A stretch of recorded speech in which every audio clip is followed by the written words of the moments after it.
Bismillah. Aqulu lakum assalamualaikum warahmatullahi wabarakatuh. Alhamdulillahilladzi wa bihi nasta'inuhu ala umuri dunya waddin wa ala alihi wa sahbihi wa man tabi'ahum bi ihsanin ila yaumiddin.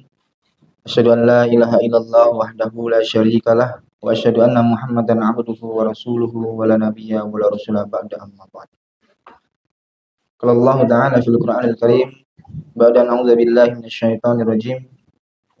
Ya ayyuhalladzina amanu taqullaha haqqa tuqatih wa la tamutunna illa wa antum muslimun.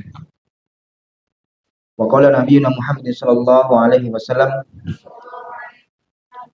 fi hadits syarif fa inna astaqal hadits kitabullah wa khairal hadi hadi Muhammad sallallahu alaihi wasallam wa syarrul umuri muhdatsatuha wa kullu muhdatsatin bid'ah wa kullu bid'atin dhalalah wa fi riwayah wa kullu dhalalatin finnar. Amma ba'd. Para hadirin Dewan Asatidzah dan para santri yang dirahmati Allah Subhanahu wa taala.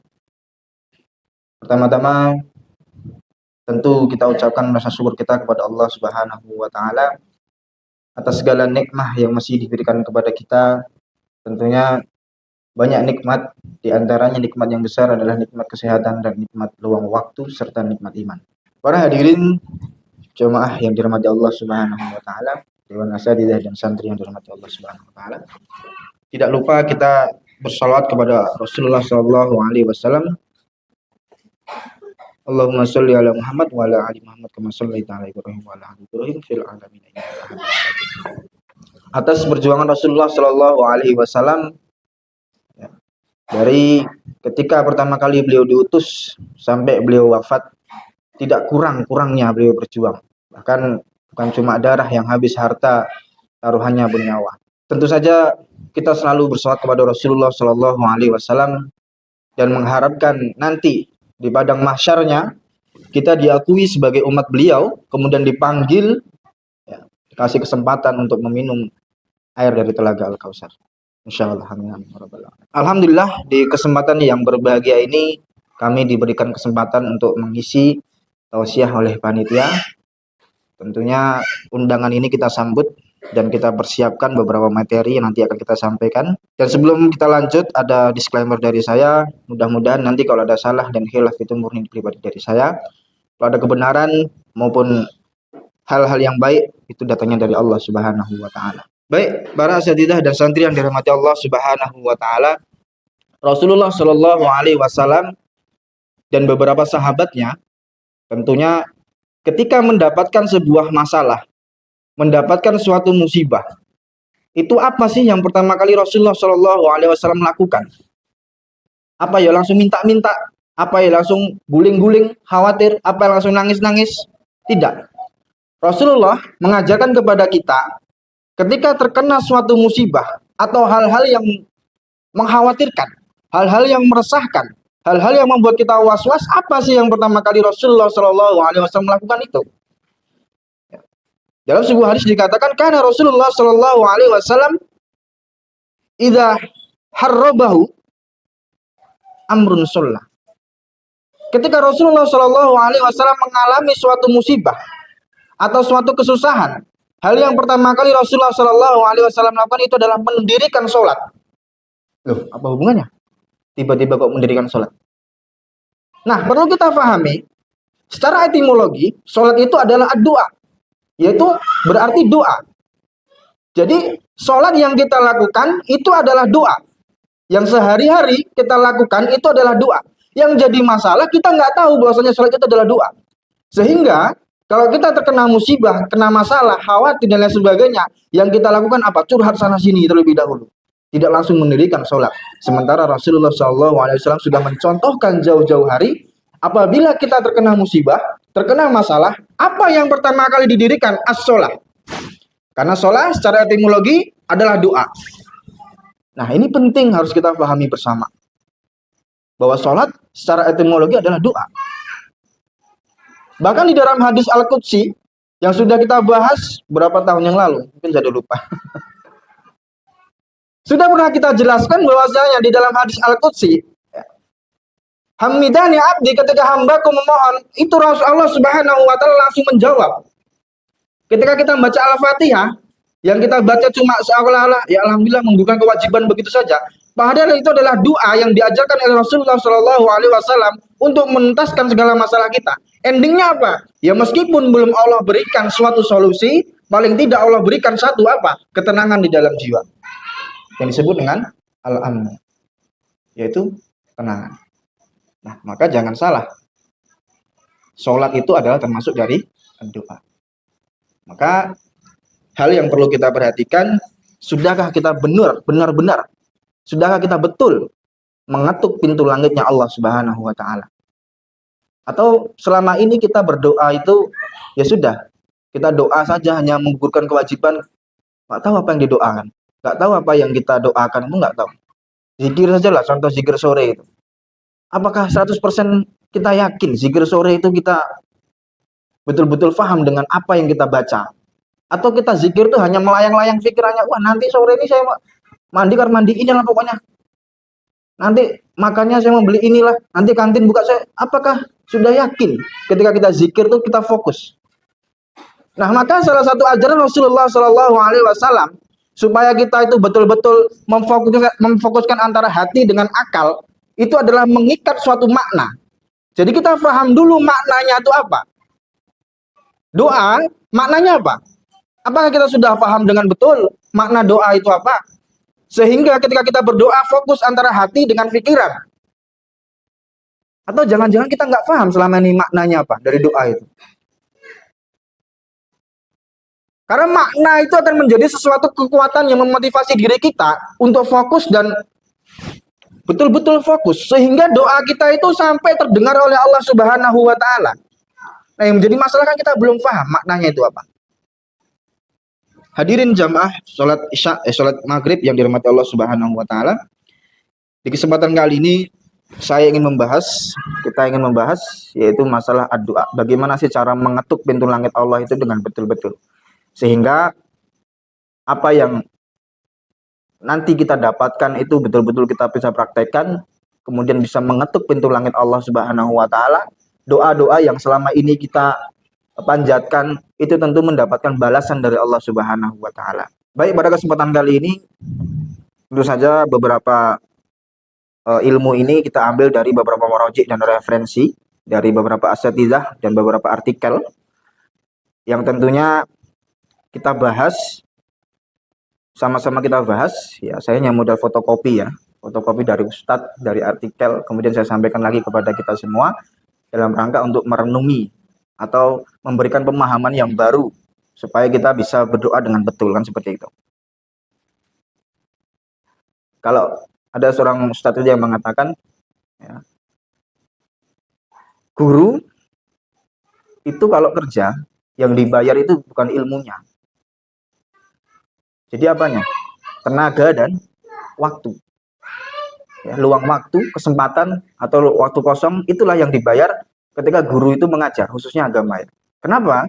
Karena ilmu yang dia berikan itu adalah titipan Allah Subhanahu wa taala. Ya maksud titipan Allah yang kita jual belikan? Tentu tidak. Sehingga apa yang dibayar adalah waktu luang dan waktu kosong seorang guru tadi.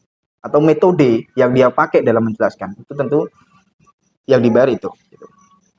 Baik para asatidzah dan santri yang dirahmati Allah Subhanahu wa taala.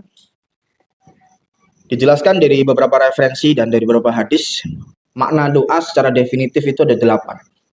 Jadi 8 inilah yang nantinya akan kita bahas. Apa sih sebenarnya makna doa itu? Kalau didefinisikan apa sih artinya sebenarnya doa itu? Sehingga kok kita ini belum termotivasi. Kita kan pasti jarang berdoa ya. Kalau ada masalah kita seringnya curhat dulu, nggak doa dulu.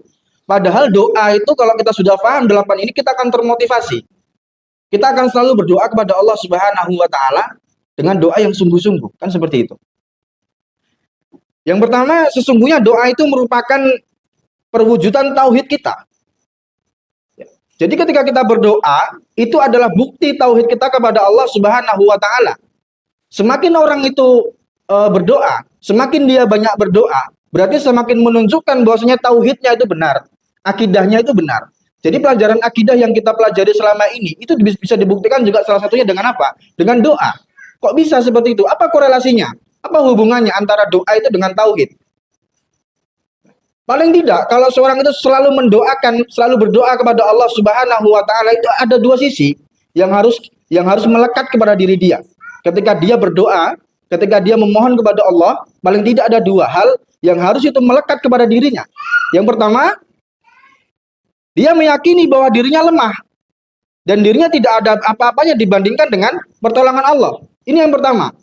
Maka di dalam surat Al-Fatihah, iyyaka na'budu wa iyyaka nasta'in, menunjukkan apa? Hanya kepada Engkau kami beribadah dan hanya kepada Engkau kami minta pertolongan. Ini kan juga tauhid. Nah, sama dengan hal yang harusnya ada di dalam hati kita ketika kita berdoa kepada Allah, bahwasanya apa? Kita ini lemah.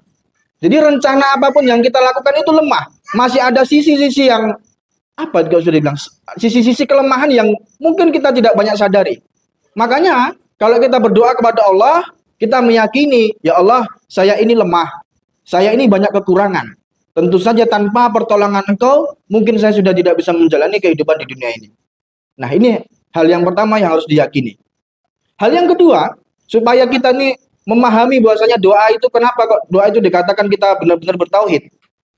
Yaitu adalah ketika kita berdoa kepada Allah, maka kita meyakini bahwasanya Allah itu berkehendak mewujudkan apa yang hamba minta. Artinya apa? Allah itu mampu mewujudkan apa yang kita minta. Dengan apa? Dengan segala asma wa sifatnya yang kita ketahui. Nah, dua hal ini harus ada di dalam hati kita ketika kita berdoa kepada Allah Subhanahu wa taala, bahwasanya kita meyakini yang pertama, kita ini lemah. Makanya kita berdoa kepada Allah. Jangan merasa kuat. Kita ini merasa lemah di hadapan Allah Subhanahu wa taala. Makanya kita berdoa kepada Allah. Yang kedua, kita yakin tuh Allah yang mampu mengabulkan doa kita, bukan orang lain. Sehingga ini ada korelasinya dengan tauhid. Nah, sudah mulai tergambarkan ya apa yang harus ada di dalam hati kita ketika kita berdoa kepada Allah Subhanahu wa taala. Jadi jangan salah. Kita jangan salah memahami kita doa tuh seolah-olah Allah yang butuh, tidak. Kita ini yang lemah. Terus Allah itu yang bisa mengabulkan doa kita. Ya kita minta sama siapa? Ya sama Allah. Jangan sama yang lainnya. Nah, seperti itu. Jadi para hadirin yang dirahmati Allah Subhanahu wa taala, Allah itu senang ketika kita selalu berprasangka baik kepada Allah dengan asma wa sifatnya. Kita berprasangka baik, kita berdoa, ya Razzaq, yang Maha memberi rezeki. Kita berprasangka baik, pasti Allah mengabulkan. Karena mudah bagi Allah memberikan rezeki. Kan seperti itu. Maka ketika orang itu tidak mau berdoa kepada Allah, bahkan dia lupa atau jarang berdoa kepada Allah, bisa dipastikan satu, yang pertama, orang itu sombong. Merasa dia mampu mengerjakan apa yang ada di segala dunia ini, sehingga dia melupakan doa kepada Allah. Padahal tadi, yang diyakini apa? Kita ini lemah. Kita tidak akan mampu untuk menjalani kehidupan dunia ini tanpa apa? Pertolongan Allah Subhanahu wa taala. Jadi, poin yang pertama ketika kita ini sudah malas berdoa atau jarang berdoa atau mungkin lupa untuk berdoa, ya tadi pertama sombong. Yang kedua, kita tidak tahu bahwasanya Rob kita itu bisa memberikan apa yang kita minta. Nah, kita berada di mana nih? Kalau kita jarang berdoa, kita berada di posisi mana nih? Posisi sombong atau jangan-jangan kita nggak tahu bahwasanya Allah itu bisa mengabulkan semua yang kita minta. Allah itu bisa mengabulkan hal yang mustahil itu menjadi ada gitu. Itu bisa Allah mengabulkan. Maka ingat poinnya, kalau kita jarang berdoa, kita jarang mungkin lupa ya berdoa atau nggak pernah ingat tuh berdoa. Itu tadi. Yang pertama mungkin kita sombong, yang kedua mungkin kita nggak tahu kalau Allah itu bisa memberikan apa yang kita minta. Di dalam hadis qudsi disampaikan yang artinya ada seorang hamba itu yang berbuat dosa. Kemudian dia bertaubat dengan meyakini Allah itu kan Maha Pengampun. Apa kata Allah? Ya saya ampuni dosa hamba ini. Kenapa? Karena dia ketika dia bermaksiat, dia berdosa, kemudian dia berdoa dengan menggunakan asmaku, yaitu apa? Aku yakin bahasanya Allah ini Maha Pengampun, tidak ada keraguan di dalam hatinya, maka Allah akan mengampuninya. Insya Allah luar biasa.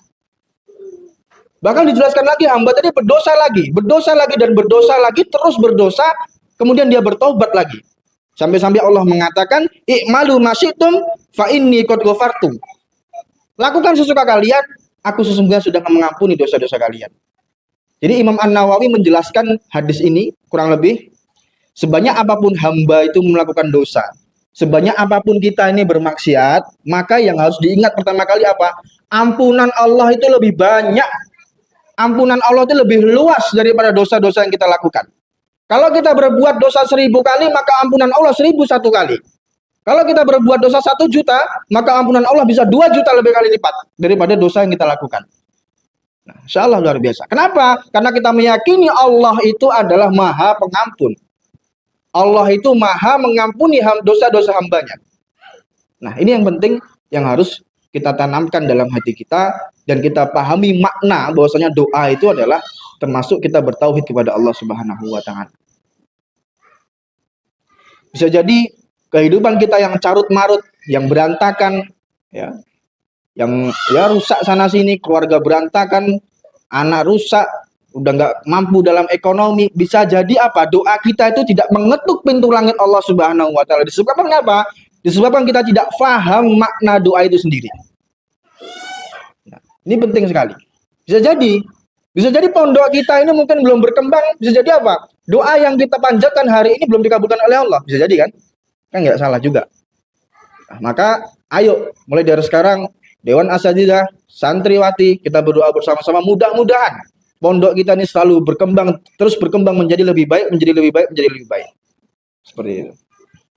Nah, ini kenapa disebut tadi doa itu adalah tauhid? Ya ini jawabannya. Korelasinya ini, hubungannya ini gitu. Antara doa itu disebut dengan tauhid.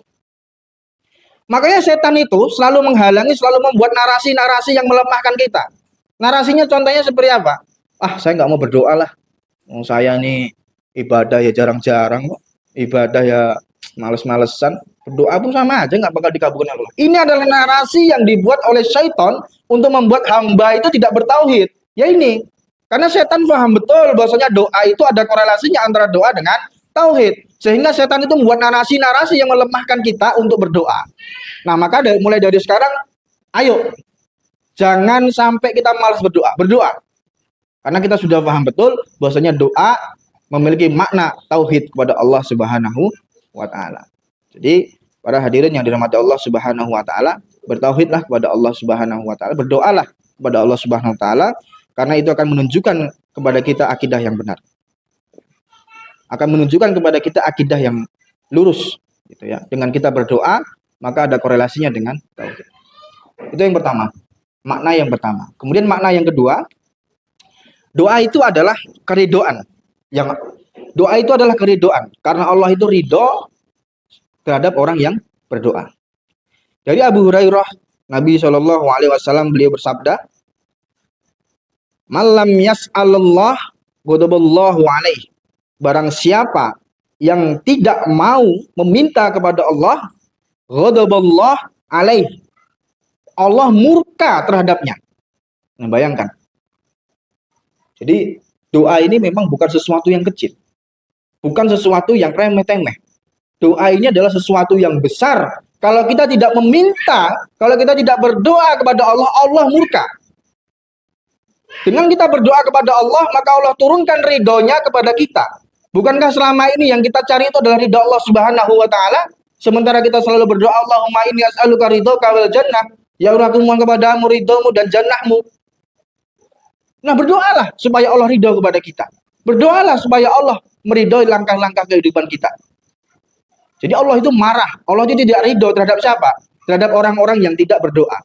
Terhadap orang-orang yang malas berdoa. Terhadap orang-orang yang tidak mau berdoa. Kenapa? Ya karena dia tidak mau bertauhid. Kita kembalikan lagi ke makna yang pertama.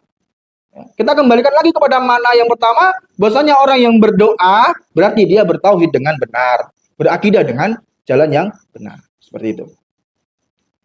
Jadi mintalah kepada Allah Subhanahu wa taala, karena kita dengan meminta kepada Allah, Allah akan turunkan ridhonya kepada kita. Allah akan turunkan maghfirahnya kepada kita. Allah akan maafkan kita. Ya. Allah akan kabulkan doa kita. Ada sebuah analogi. Ya, analogi ini perumpamaan. Bukan berarti kita mengumpamakan Allah ya. Bukan berarti kita menyamakan Allah, tidak. Ini hanya analogi yang membuat supaya kita ini lebih paham apa sih maksudnya supaya Allah ridho. Jadi di dalam rumah tangga itu ada seorang suami dan seorang istri. Ini adalah dua pasangan yang Allah pertemukan seperti itu kan. Nah, jadi ketika seorang istri itu mengerjakan semuanya itu sendiri, memutuskan suatu perkara itu sendiri tanpa melibatkan suaminya, nggak nanya tuh sama suaminya. Masak ya terserah dia masak apa saja. Nggak nanya sama suaminya. Beresin rumah ya beresin rumah. Cari uang ya cari uang. Punya keputusan memutuskan sendiri. Maka seorang suami pasti tidak akan ridho terhadap istrinya. Kenapa? Karena seorang suami itu memiliki sebuah endorfin atau rasa hormon pengen dihargai. Dengan bagaimana caranya? Ya tadi, istri bertanya kepada suaminya, menanyakan, ya Abi, Pak, ini bagus nggak keputusan ini? Kita mau ngapain hari ini? Kita mau masak apa hari ini? Itu adalah sebuah analogi yang menggambarkan bahwasanya manusia saja, ya, seorang laki-laki saja, ketika memiliki hormon endorfin itu, kemudian tidak terpenuhi. Terpenuhi dari mana? Dari istri tadi yang selalu bertanya kepada suaminya. Itu suami pasti tidak akan ridho terhadap istrinya. Ini adalah analogi sederhana. Bagaimana mungkin kita ini menjalani kehidupan ini begitu saja mengalir tanpa minta sama Allah, tanpa mencampur tangankan Allah di dalam kehidupan kita, tanpa pernah minta berdoa kepada Allah. Tentu Allah akan murka kepada kita. Allah akan marah kepada kita. Allah tidak akan ridho terhadap kita. Karena kita tidak melibatkan seluruh perjalanan kita, kehidupan kita ini, dan tidak pernah berdoa kepada Allah Subhanahu wa taala. Maka sekali lagi, berdoa bukanlah suatu hal yang remeh-temeh, tapi suatu hal yang besar. Para hadirin yang dirahmati Allah Subhanahu wa taala, bahkan doa itu juga disebut dengan mukhul ibadah, ya, otaknya ibadah. Jadi ibadah saja, apa yang saja kita lakukan itu pasti di dalamnya terselip doa. Sholat tadi yang sudah kita bahas di awal secara etimologi sudah dikatakan doa. Kemudian zikir-zikir, ya. Kemudian doa masuk kamar mandi, keluar kamar mandi, dan lain sebagainya, maka itu disebut dengan doa. Sebagaimana yang para nabi-nabi sudah lalui, doa Nabi Ibrahim ketika Nabi Ibrahim hendak dibakar oleh Raja Namrud, kemudian hasbunallah wa ni'mal wakil. Hasbunallah wa ni'mal wakil. Itu Nabi Ibrahim alaihissalam ucapkan, meminta kepada Allah Subhanahu wa taala, sehingga apa? Allah meridhoi Nabi Ibrahim. Ya. Waktu itu Nabi Ibrahim masuk dalam api yang menyala dengan sangat hebat, tetapi api itu menjadi dingin. Atas apa? Atas keridhaan Allah Subhanahu wa taala. Allah turunkan ridhonya, hasbunallah wa ni'mal wakil, atas doanya Nabi Ibrahim. Kemudian kita bisa juga lihat Nabi Yunus. Ketika Nabi Yunus berada di dalam kegelapan, 3 lapis kegelapan. 40 hari, 40 malam berada di dalam 3 lapis kegelapan. Lapis kegelapan yang pertama yaitu malam itu sendiri, lapis kegelapan yang kedua yaitu laut, lapis kegelapan yang ketiga yaitu di dalam ikan paus. Kemudian Nabi Yunus alaihissalam berdoa kepada Allah Subhanahu wa taala, la ilaha illa anta subhanaka inni kuntu minaz zalimin. Itu terus yang diucapkan oleh Nabi Yunus alaihissalam selama 40 hari di dalam 3 kegelapan. Sehingga Allah Subhanahu wa taala, karena diketuk pintu langitnya, Allah turunkan ridhonya, sehingga Allah keluarkan Nabi Yunus dari perut ikan paus. Kemudian kita bisa juga melihat doanya Nabi Muhammad SAW ketika hendak perang Badar. Kita bisa melihat perang Badar itu adalah perang yang fenomenal. Karena perang ini adalah pertama kali perang yang Allah Subhanahu wa taala izinkan dengan melawan 1000 orang lawan 313 kaum muslimin. Malam-malam Rasulullah SAW berdoa, Allahumma inni tahlik hadhil isabah min ahli illa islaman ta'bud fil ardi. Ya Allah, jika engkau membinasakan pasukan ini, kaum muslimin ini, maka setelah hari ini engkau tidak akan disembah untuk selamanya. Sehingga Rasulullah SAW mengucapkan doa ini, maka Allah Subhanahu wa taala menurunkan ridhonya dengan memenangkan kaum muslimin dan menjadikan kaum muslimin itu adalah kemenangan yang gemilang. Masya Allah, luar biasa. Ini adalah bentuk ridha Allah Subhanahu wa taala terhadap orang-orang yang berdoa, terhadap orang-orang yang memanjatkan doa, terhadap orang-orang yang selalu berdoa kepada Allah Subhanahu wa taala. Jadi 2 poin yang sudah kita bahas. Yang pertama, doa merupakan bentuk kita bertauhid kepada Allah Subhanahu wa taala. Yang kedua, dengan doa Allah akan meridhoi kita. Kemudian kita masuk yang ketiga. Doa adalah kekuatan.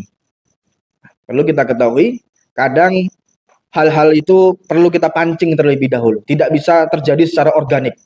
Paham ya? Tidak bisa terjadi secara alami begitu saja. Perlu ada pancingan, yaitu apa? Doa. Sehingga setelah kita pancing dengan doa, kita berharap ridhonya Allah akan turun, pertolongan Allah akan turun, dan kemenangan Allah akan berikan kepada kita semua.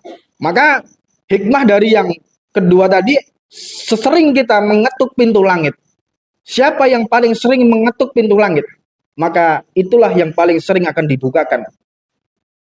Jadi kalau kita berdoa ini cuma sekali, 2 kali, 3 kali, ditambah sampai berkali-kali sampai Allah kabulkan. Kita ketuk terus pintu langit itu.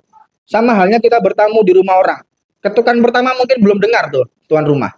Ketukan kedua belum dengar juga. Ketukan ketiga baru dia keluar. Maka kita harus mengetuk pintu langit itu terus-menerus supaya apa? Allah dengar doa kita. Allah dengar apa yang kita hajatkan, apa yang kita inginkan, dan apa yang kita minta kepada Allah Subhanahu wa taala. Kemudian yang ketiga adalah doa itu adalah kekuatan. Banyak perkara-perkara yang kita alami di dunia ini tentu saja pasti di antara kita sudah pernah berdoa dan secara ekspektasi itu sudah dikabulkan oleh Allah Subhanahu wa taala. Kenapa? Karena doa adalah kekuatan yang Allah berikan kepada kita. Sebagaimana kisah Umar bin Khattab radhiyallahu anhu yang ingin mati syahid di kota Madinah. Jadi Umar bin Khattab radhiyallahu anhu waktu itu wukuf di Arafah dan dia berdoa, Allahumma inni as'aluka syahadah fi sabilika wa wafata bibiladika rasulika. Ya Allah, aku mohon mati syahid di jalanmu. Dan aku mohon matiku atau wafatku di negeri Rasulmu Madinah. Kemudian ada sahabat yang nyeletuk atau komen. Ya Umar, ini waktu Umar bin Khattab menjadi seorang khalifah. Ya Umar, engkau ini kan sudah melihat bahwasanya di Madinah itu adalah tempat paling aman untuk saat ini. Ketika engkau memimpin sebagai seorang khalifah itu, bahkan Persia itu aja tumbang. Romawi itu sudah ketar-ketir. Kenapa? Karena muncul pemain baru yaitu Islam. Jadi otomatis Madinah itu akan menjadi tempat yang paling aman. Kalau kamu berdoa pengen mati syahid di Madinah, yang tentu tidak mungkin. Gimana Allah mengabulkan? Kalau kamu pengen mati syahid, ya keluar sana ke Romawi, perang, biar mati syahid di sana. Ternyata doanya Umar bin Khattab radhiyallahu anhu dikabulkan oleh Allah Subhanahu wa taala. Malam hari ketika beliau mengimami sholat, beliau ditusuk oleh Abu Lu'lu'ah, salah seorang majusi yang dendamnya memiliki dendam kesumat terhadap Umar bin Khattab. Kenapa? Karena berhasil menaklukkan Persia. Nah, ini adalah jawaban dari doa itu adalah kekuatan. Kekuatan bahwasanya apa yang diminta oleh Umar bin Khattab yang kata orang sebagian orang nggak masuk akal, kok mati minta syahid di Madinah itu bagaimana ceritanya? Madinah kan tempat aman, nggak mungkin kamu mati syahid di sana. Ternyata Allah kabulkan doanya Umar bin Khattab radhiyallahu anhu. Beliau mati syahid di sana dengan ditusuk oleh Abu Lu'lu'ah, seorang majusi. Masya Allah, luar biasa. Para hadirin Dewan Asatidah dan santri yang dirahmati Allah Subhanahu wa taala. Begitu juga dengan Nabi Ibrahim alaihissalam. Nabi Ibrahim itu ketika mendidik Nabi Ismail itu tidak selalu bersama. Bahkan para ulama itu mengatakan 3 sampai 4 kali lah Nabi Ibrahim itu membersamai Ismail. Yang pertama, ketika Nabi Ibrahim mengantarkan Nabi Ismail ke Mekah. Kemudian yang kedua, peristiwa penyembelihan Nabi Ismail. Kemudian yang ketiga saya lupa. Kemudian yang keempat itu adalah ketika Nabi Ismail mengganti istrinya atau menikah lagi dan menceraikan istri yang pertamanya.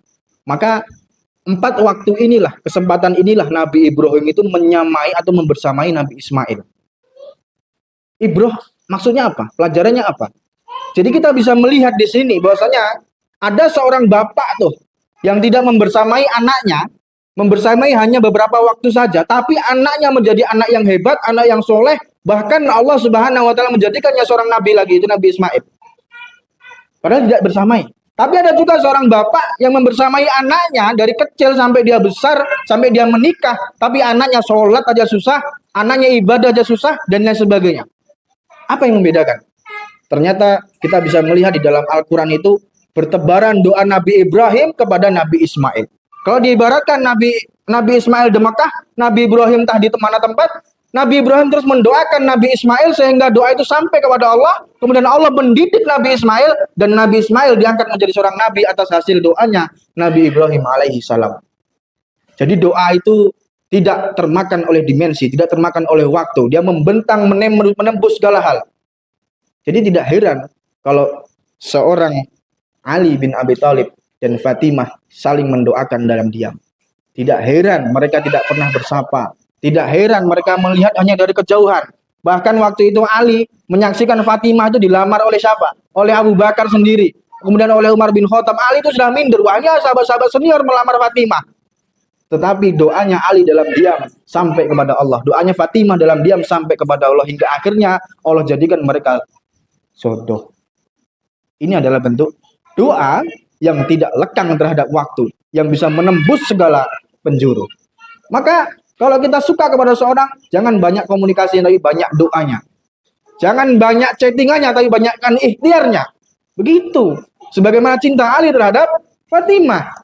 Sebagaimana doa Ibrahim kepada Nabi Ismail.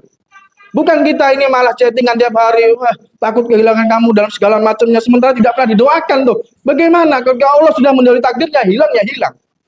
Nggak jodoh ya nggak jodoh, tapi kalau kita doa, minta langsung kepada yang punya dia, minta langsung kepada yang menciptakan dia. Sebagaimana Ali dan Fatimah saling mendoakan dalam dia. Masya Allah.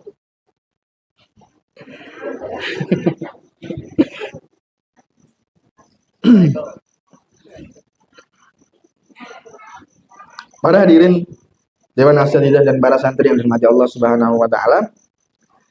Sudah 3 poin yang kita bahas. Yang pertama, kita ulangi lagi ya biar ingat. Doa menjadikan kita bertauhid kepada Allah Subhanahu wa taala.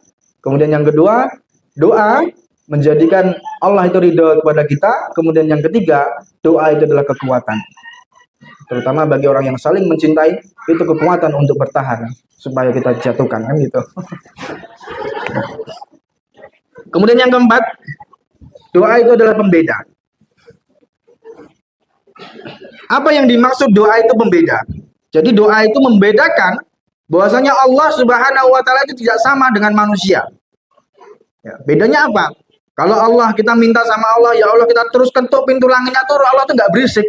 Allah tuh nggak, wah ganggu aja nih. Enggak seperti itu. Ketika kita terus mengetuk pintu langit Allah, maka Allah akan semakin senang. Kenapa? Wah, hambaku butuh sama aku nih. Hambaku butuh aku nih. Hambaku paham nih asma sifatku nih. Butuh sama aku nih. Tetapi kalau manusia saja, kita minta 1 kali, 2 kali, 3 kali, wah itu sudah pasti sudah minta terus. Tolong terus. Nah, nggak usah jauh-jauh ya, di pondok ini aja keran itu sekali patah, oke lah kita perbaiki. 2 kali, oke lah. 3 kali patah terus. 4 kali ganti sendiri. Kan seperti itu. Itulah yang membedakan antara Allah itu dengan hambanya. Jadi doa itu dikatakan pembeda. Kenapa? Semakin kita berdoa kepada Allah, semakin Allah ridho. Semakin kita bertauhid kepada Allah, semakin kita punya kekuatan. Sementara kalau kita semakin meminta kepada manusia, ya manusia akan semakin tidak suka kepada kita. Ini adalah sebagai pembentuk atau pembeda antara Allah dengan hambanya. Kemudian poin yang kelima, doa merupakan investasi. Nah, ini yang penting juga yang perlu kita pahami. Doa itu tidak akan pernah sia-sia. Ibaratnya kita melakukan sebuah investasi ke sebuah perusahaan. Ya mungkin perusahaannya masih kecil. Nilai kita investasi cuma 1 juta. Tiba-tiba 5 tahun, 10 tahun kemudian investasi kita meledak jadi 100 juta. Siapa yang tahu? Kita tidak tahu. Itu adalah bentuk dari investasi. Tapi bedanya kalau investasi di dunia itu pasti punya 2 kemungkinan. 1, berhasil. 2, pilot atau gagal. Itu pasti kalau di dunia investasinya. Tapi kalau kita investasi dengan doa, maka doa itu akan terus menambah dan menambah. Kok bisa? Gimana maksudnya? Jadi Rasulullah Shallallahu Alaihi Wasallam dalam sebuah hadis mengatakan, ma'alal ardi muslimun yad'ullahu ta'ala bida'watin illa atahullah. Kemudian ausarafa anhu minasawi misluha malam yad'u bi ismin au qati'atin rahim. Sementara Imam Baihaqi sementara dalam riwayat Al-Hakim itu ditambahkan au yadkhiru lahu minal ajri misliha. Yang artinya tidaklah seorang muslim itu berdoa kepada Allah dengan 1 doa, melainkan ya, jadi kalau kita ini berdoa kepada Allah itu ada 3 jawaban yang sudah Allah siapkan. Yang pertama, Allah kabulkan doa kita seperti apa yang kita minta. Ya. Kemudian yang kedua, Allah tidak kabulkan doa kita dan diganti dengan yang lebih baik. Atau kita dihindarkan dari musibah yang akan mendatangi kita. Kemudian yang ketiga, kalau doa itu tidak dikabulkan oleh Allah Subhanahu wa taala, maka itu akan menjadi simpanan di akhirat. Maka ada salah seorang itu yang kaget ya, tiba-tiba di padang mahsyar itu, ya Allah, saya beramal apa? Saya perasaan nggak ngelakuin apa-apa kok banyak kali pahalanya.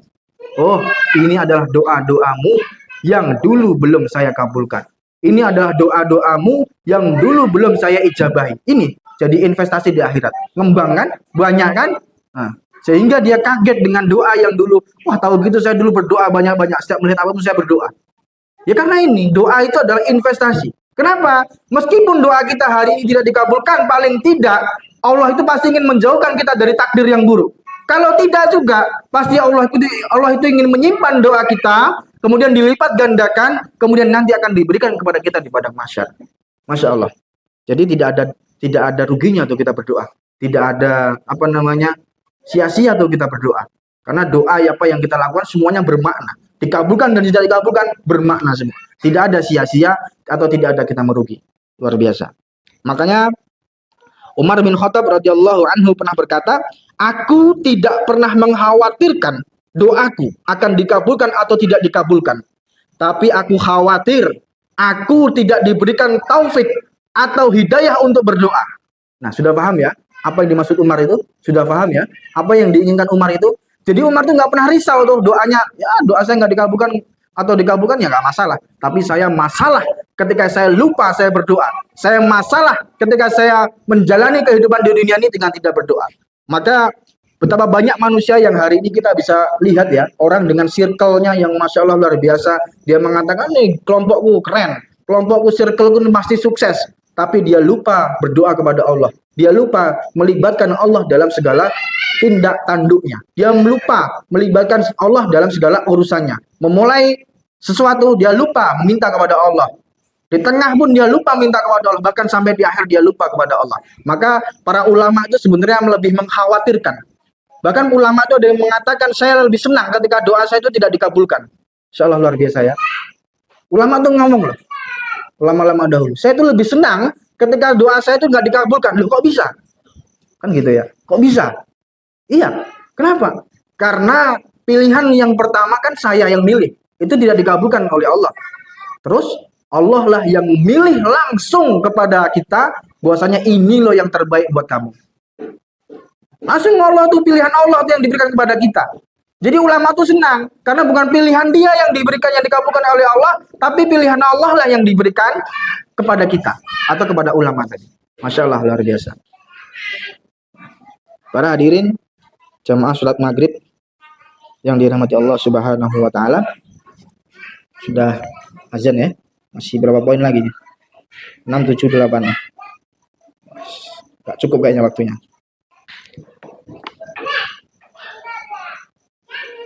Masih panjang ya. Baik, mungkin kita lanjutkan di beberapa pertemuan lagi masalah doa ini. Karena masih panjang sekali.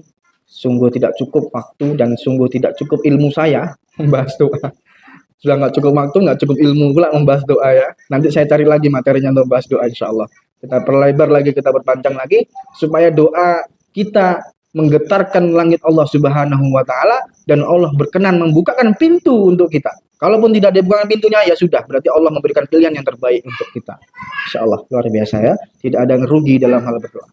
Baik, kita lanjutkan di pertemuan selanjutnya. Insya Allah kita akan membahas urgensi doa, kemudian ya doa-doa yang lainnya yang akan menguatkan doa kita. Karena kita lihat doa ini sangat urgen sekali bagi kita. Seperti itu. Tapi kan kalau kita nggak tahu ilmunya ya nggak jadi urgen. Karena kita nggak tahu kan gitu. Kalau kita tahu, oh ternyata seurgen itu ya doa itu ya. Sepenting itu ya. Maknanya luar biasa ya.